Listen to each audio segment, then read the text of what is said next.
आज बात करते हैं एक ऐसी कहानी की जिसकी शुरुआत होती है स्वर्ग में, लेकिन उसका अंत होता है एक सरकारी दफ्तर की धूल भरी फाइलों के बीच।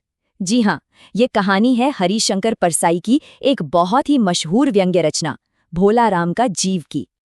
कभी सोचा है कि क्या हो अगर एक आत्मा शरीर छोड़कर यमदूत के साथ परलोक के लिए निकले और रास्ते में ही कहीं गायब हो जाए, बस हवा में घुल जाए? सुनने में अजीब लगता है ना, पर यही वो सवाल था जो धर्मराज की सभा में गूंज रहा था, और यहीं से हमारी कहानी शुरू होती है।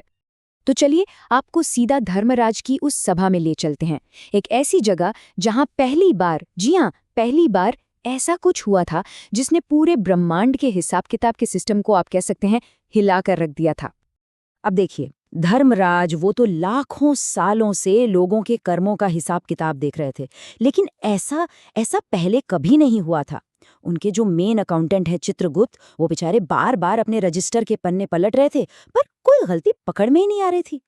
हुआ ये था कि भोला राम नाम के एक आदमी को मरे हुए 5 दिन बीत चुके थे, पर उसकी आत्मा स्वर्ग पहुंची ही नहीं। और सबसे बड़ी चिंता की बात तो ये थी कि जो यमदूत उसे लाने गया था वो भी लापता था। और तभी दरबार का दरवाजा खुलता है और एक यमदूत अंदर आता है, एकदम बदहवास हालत में। चेहरा उसका डर और थकान से बिल्कुल उतरा हुआ था।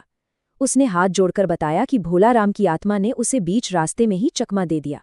कहानी ये थी कि जैसे ही वो एक तेज हवा के झोंके के पास से गुजरे, आत्मा उसके हाथ से फिसल गई और बस गायब हो गई। अब यमदूत के लिए ये यकीन करना बहुत मुश्किल था। अरे, उसके इतने अनुभवी हाथों से तो कहते हैं कि बड़े बड़े वकील तक नहीं फिसल पाते, पर ये भोला राम की सीधी साधी आत्मा, उसने तो कमाल ही कर दिया। पूरे 5 दिन तक उस बेचारे यमदूत ने ब्रह्मांड का कोना कोना छान मारा, लेकिन भोला राम की आत्मा का कोई नामो निशान नहीं मिला। तो अब इस दिव्य समस्या का समाधान कैसे हो? चित्रगुप्त ने एक बड़ा ही दुनियावी आइडिया दिया। उन्होंने कहा, महाराज, आजकल पृथ्वी पर यह सब बहुत चल रहा है। क्या पता किसी दुश्मन ने मरने के बाद भी भोला राम को परेशान करने के लिए उसकी आत्मा ही किडनैप करवा ली हो। लेकिन धर्मराज को ये बात कुछ जमी नहीं।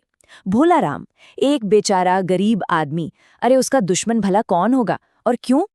तो जब स्वर्ग के बड़े बड़े अधिकारी इस पहेली को नहीं सुलझा पाए, तब सीन में एंट्री होती है देवर्षि नारद की। उन्होंने कहा, चिंता मत कीजिए, मैं देखता हूं। और उन्होंने इस केस को अपने हाथ में लिया और सच्चाई का पता लगाने के लिए सीधा पृथ्वी पर जाने का फैसला किया। पृथ्वी पर जाने से पहले चित्रगुप्त के रजिस्टर से नारद को भोला राम की पूरी कहानी पता चली, और कहानी बड़ी दुखद थी। वो एक मामूली सा सरकारी नौकर था जो रिटायरमेंट के बाद, सोचिए, पूरे 5 साल तक अपनी पेंशन का इंतजार करता रहा। गरीबी का आलम यह था कि परिवार को पेट पालने के लिए घर के बर्तन तक बेचने पड़ गए थे। जब नारद भोला राम के घर पहुंचे ना, तो उनकी पत्नी के आंसू ही सब कुछ बयां कर रहे थे। उन्होंने रोते रोते बताया कि भोला राम को कोई बड़ी बीमारी नहीं थी, उनकी असली बीमारी तो गरीबी थी। 5 साल, पूरे 5 साल पेंशन के इंतजार में निकल गए, लेकिन हाथ कुछ नहीं आया। वो बस अर्जियां लिखते रहे, भेजते रहे, और वहां से एक ही जवाब आता रहा, आपकी अर्जी पर विचार हो रहा है। तो भोला राम के परिवार से मिलकर नारद को अब पक्का यकीन हो गया था, आत्मा का जो भी राज है वो इसी दुनिया में है। और कहाँ? उसी सरकारी दफ्तर में। और बस यहीं से नारद ने उस भूल भुलैया में कदम रखा जिसे हम और आप सरकारी दफ्तर कहते हैं। और दफ्तर के अंदर का नज़ारा तो खैर क्या ही कहना। एक बाबू के पास जाओ तो वो दूसरे के पास भेज दे, दूसरे के पास जाओ तो वो तीसरे के पास, और ये सिलसिला बस चलता ही रहा। नारद जी को एक मेज से दूसरी मेज, दूसरी से तीसरी, बस घुमाया जा रहा था। कोई कुछ बताने को तैयार नहीं। आखिर में कोई 25-30 लोगों से मिलने के बाद एक चपरासी को उनपे तरस आया और उसने असली रास्ता दिखाया, बड़े साहब से मिलिए। और यहीं पर नारद जी ने वो जादुई शब्द सीखा जो उस पूरी दुनिया को चला रहा था, और वो शब्द था वजन। एक बाबू ने बड़े ही आराम से, मानो कोई बड़ी बात ही ना हो, ऐसे कह दिया कि भोला राम की अर्जियों पर वजन नहीं रखा गया था, इसीलिए वो उड़ गई होंगी। और इस वजन का मतलब क्या था? साफ साफ रिश्वत। बड़े साहब ने भी घुमा फिराकर बात वही कही, बस जरा और सलीके से। उन्होंने नारद जी को समझाया कि देखिए, ये दफ्तर भी एक मंदिर ही है, यहाँ भी कुछ दान पुण्य तो करना ही पड़ता है। और ये कहते कहते उनकी नज़र पड़ी नारद जी की सुंदर सी वीणा पर, और वो मुस्कुराए। इशारा साफ था, भोलाराम की फाइल पर इस वीणा का वजन एकदम परफेक्ट रहेगा। अब नारद जी सब समझ चुके थे। इस भूल भुलैया से बाहर निकलने का सिर्फ एक ही रास्ता था और उन्होंने भारी मन से ही सही भोलाराम के जीव के लिए अपनी सबसे प्यारी चीज, अपनी वीणा की कुर्बानी देने का फैसला कर लिया। और जैसे ही वीणा मेज पर रखी गई, साहब की आंखों में एक अजीब सी चमक आ गई। उन्होंने फौरन चपरासी को आवाज लगाई, अरे भोलाराम की फाइल लेकर आओ। और जो फाइल आई, अरे वो फाइल थोड़ी थी, वो तो कागजों का एक पहाड़ था। भोलाराम के पूरे 5 साल का इंतजार, उसकी सारी उम्मीदें, सब कुछ उसी ढेर में कहीं दफन था। साहब ने उस कागजों के पहाड़ की तरफ देखा और जोर से पूछा, क्या नाम बताया था साधु जी? नारद ने जवाब दिया, भोला राम। और जैसे ही उन्होंने नाम पूरा किया, तभी उस ढेर के अंदर से कहीं बहुत गहरे से एक बहुत ही धीमी, कांपती हुई आवाज सुनाई दी।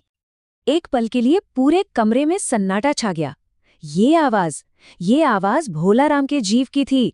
वो यमलोक में नहीं था, स्वर्ग में नहीं था, वो तो अपनी पेंशन की अर्जियों के उस ढेर के अंदर फंसा हुआ था। और उसे अब भी, मरने के बाद भी, बस अपने पेंशन के ऑर्डर का इंतजार था। नारद ने उसे समझाने की बहुत कोशिश की, बताया कि वो उसे स्वर्ग ले जाने आए हैं, जहां हर तरह का सुख है। पर आत्मा ने साफ मना कर दिया। उसने कहा कि मेरा मन तो अब इन्हीं कागजों में लग गया है, मैं इन्हें छोड़कर कहीं नहीं जा सकता। सोचिए, इस ब्यूरोक्रेटिक सिस्टम की पकड़ एक आत्मा की मुक्ति की इच्छा से भी ज्यादा मजबूत निकली। और ये कहानी हमें एक बहुत ही गहरे और शायद कुछ असहज करने वाले सवाल पर लाकर छोड़ देती है कि अगर एक आत्मा स्वर्ग जाने से मना कर दे और उसे सरकारी फाइल ज्यादा प्यारी लगने लगे, तो फिर असली नर्क कहाँ है?